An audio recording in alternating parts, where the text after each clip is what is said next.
Hello everyone, আজকে আমি তোমাদের সঙ্গে wedding guest makeup look share করব। অলরেডি আমি আমার ফেসে টোনার ময়শ্চারাইজার অ্যাপ্লাই করে নিয়েছি। এরপরে একে একে আমি primer, illuminating moisturiser, foundation, concealer apply করে সেটাকে আমি ব্লেন্ড করে নিলাম। এরপরে আমি আমার কনসিলারটাকে সেট করে নেব কম্প্যাক্ট পাউডারের সাথে।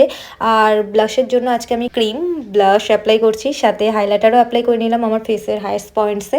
এরপরে আমি আমার ফেসটাকে কন্ট্রোল করে নিচ্ছি কন্ট্রোল পাউডারের সাহায্যে, সাথে নোজটাকেও। এরপরে চলে যাবো আই মেকআপের জন্য প্রথমে ব্রাউন শেড, এরপরে অরেঞ্জ শেড আমি আমার আউটার কর্নারে অ্যাপ্লাই করছি। প্যালেটটা ভীষণ ভীষণ ভীষণ পিগমেন্টেড। এই পিঙ্ক শেডটা পুরো আইলিডে অ্যাপ্লাই করে ভালোভাবে ব্লেন্ড করে নিলাম। এরপরে সেন্টার অফ মাই আইলিডে একটা ফয়েল আইশ্যাডো ফিঙ্গারের সাহায্যে অ্যাপ্লাই করে আমি কাজলের সাহায্যেই লাইনার অ্যাপ্লাই করে সেটাকে স্মার্চ করে নিলাম। এরপরে অ্যাপ্লাই করে নেবো মাস্কারা।